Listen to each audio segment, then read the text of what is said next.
조건 좋은 사람을 만나면 행복할까? 누구나 좋은 조건을 갖춘 사람을 만나고 싶어 합니다. 그리고 이런 사람을 만난 사람들은 굉장히 행복해 합니다. 여자라면 남자 잘 잡았다 라고 생각합니다.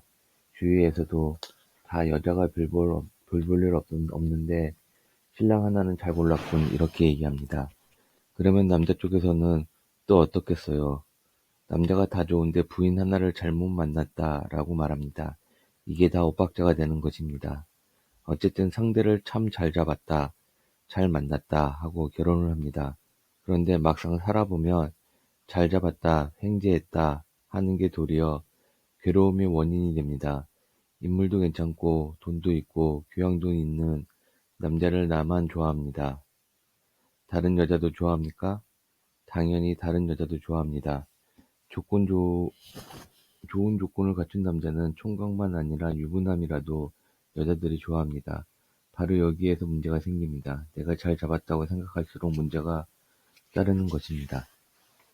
혹시 나보다 못한 남자가 다른 여자를 만났을 때 못 봐주겠다 싶으면 안정히 계십시오 하고 간단하게 끝을 내면 됩니다.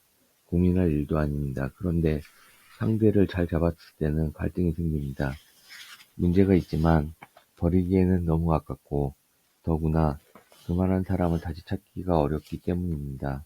상대에 비해 내가 뭔가 부족하다고 싶어 열등감에 사로잡히고 피해의식까지 생깁니다. 그러다 보면 상대를 자꾸 의심하게 되고 짜증내거나 잔소리를 하는 일이 잦아집니다. 그러면 나 자신도 괴롭고 상대도 괴로워지면서 관계가 점점 멀어집니다. 따라서 배우자를 선택하기 전에 미리 잘 생각해야 합니다. 남자가 나만 보기를 살기를 원하면 어떻게 해야 할까요? 나보다 조금 부족한 사람하고 결혼하는 게 낫습니다. 그러면 남자가 아내만 바라볼 확률이 높습니다. 물론 그래도 문제가 생길 수는 있습니다. 하지만 남들이 보기에도 좀 괜찮은 사람하고 결혼하면 남편이 다른 여자를 만날 확률은 더 높아집니다. 이것은 미리 알아야 합니다. 그런데 사람들은 당장 눈앞에 보이는 이익에만 어두워서 지금 좋은 것이 미래의 고통이 된다는 사실을 모릅니다.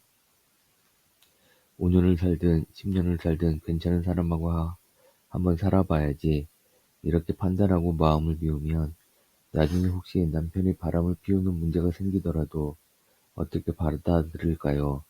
올 게 왔구나 하고 담담하게 생각할 수 있습니다. 이때 눈앞에 닥친 상황을 받아들일 수 없다면 깨끗하게 헤어지면 돼요. 그리고 한 번은 멋있는 사람하고 살아봤으니 다음엔 나만 바라보는 사람하고 살아봐야지 라고 생각해도 됩니다. 실제로 나보다 못한 사람은 나이가 좀 들어도 만나기 쉬워요. 애가 하나 있어도 어렵지 않습니다. 그러므로 상황을 긍정적으로 받아들이고 두 가지 다 해보면 됩니다. 우리 남편처럼 훌륭한 남자를 어느 여자가 안 좋아할까? 좋아하는 게 당연하지. 나도 그랬으니까. 이렇게 생각하면 상황을 차분하게 짚어볼 수 있습니다. 훌륭한 남자를 여러 여자가 좋아하지만, 아름다운 여인을 여러 남자가 좋아하지만, 그래도 결혼한 사람이 최대 지분을 가지고 있지 않습니까? 긍정적으로 사물을 본다면, 그래도 내가 다른 사람들보다 최대 지분을 가지고 있으니까 유리하다고 생각할 수 있겠죠. 내가 최대 주주니까 어쨌든 내가 경영권을 가지잖아요. 만약 도덕성을 기준으로 판단할 때는 어떻게 하면 될까요? 나 이외에 다른 여자를 쳐다보는 남자와 살 필요가 뭐가 있나? 아무리 인물이 잘나면 뭐해? 아무리 돈이 많으면 뭐하냐고. 그런 인간은 싫다. 이때는 상대를 미워할 필요도 없이 안녕히 계십시오 하고 깨끗이 끝내면 됩니다. 그렇지 않고 좀 더 실제적인 이익을 추구한다면 어떻게 하면 될까요? 그래도 내가 가진 이익이 훨씬 크다는 점을 감안해서 그냥 살면 됩니다. 여러분이 이러지도 저러지도 못하는 것은 욕심 때문입니다. 남이 나를 쳐다보는 건 자연스럽게 받아들이면서 잘난 내 남편 혹은 아내는 딴 데 쳐다보지 않고 나만 바라보며 살기를 원합니다. 그런데 현실의 인간은 그렇게 안 된다는 데 문제가 있습니다. 안 되는 걸 원하니까 괴로울 수밖에 없는 거예요.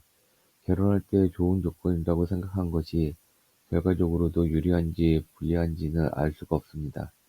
그러니 우리에게 주어진 것을 그냥 받아들여야지 어떤 게 유리하고 어떤 게 좋다 이렇게 재려고 들면 안 됩니다. 누구나 결혼할 때는 자기보다 조금 더 나은 사람을 고르려고 하지만 실제로 나은 사람을 고르기가 쉽지 않습니다. 왜일까요? 상대도 보는 눈이 있으니까 내가 좀 괜찮다 하면 상대가 싫다고 합니다. 마찬가지로 누가 나보고 괜찮다 하고 연락이 오면 내가 마음에 안 들어요. 그러다 다행히 괜찮은 사람을 만나 결혼하게 되면 남자복이 있다고 주위에서 다 부러워합니다.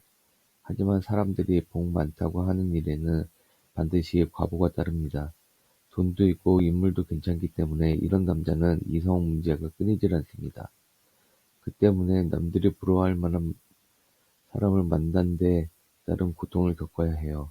들뜨짐 속에서 고통을 겪으며 살아야 합니다. 그러니까 남보기에는 그럴듯해도 실제 자신 인생은 불행합니다. 이럴 때는 마음의 중심을 딱 잡고 단호한 태도를 취해야 합니다. 상대를 미워할 이유가 없어요. 나도 내 남편보다 멋진 남자를 보며 흔들리잖아요. 이게 인간의 심리입니다. 사람들이 이런 걸 자꾸 나쁘다고 하는데 나쁜 게 아니에요. 인간이 다 그래요. 이럴 땐 다음 두 가지 중 하나를 선택하세요. 남은 끓여 먹고 막노동을 하고 살더라도 이런 사람하고는 못 살겠다. 이만한 남자 구하기 힘드니까 그래도 같이 살아야겠다.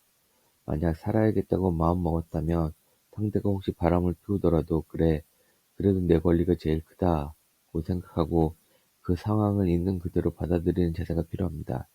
이것은 바람 피우는 행동을 합리화하는 게 아니라 우리가 스스로를 어떻게 행복하게 할 것인가 하는 문제예요. 바람 피우는 문제에 목 매달리고 질투하며 평생 괴로워하면 자기 인생이 괴로워져요. 긍정적으로 사물을 보세요. 윤리나 도덕에 묶이지 말고 어떻게 하면 자신이 행복해질 수 있을까를 중심으로 생각해야 합니다. 감사합니다. 다음에 더 좋은 영상으로 만나겠습니다.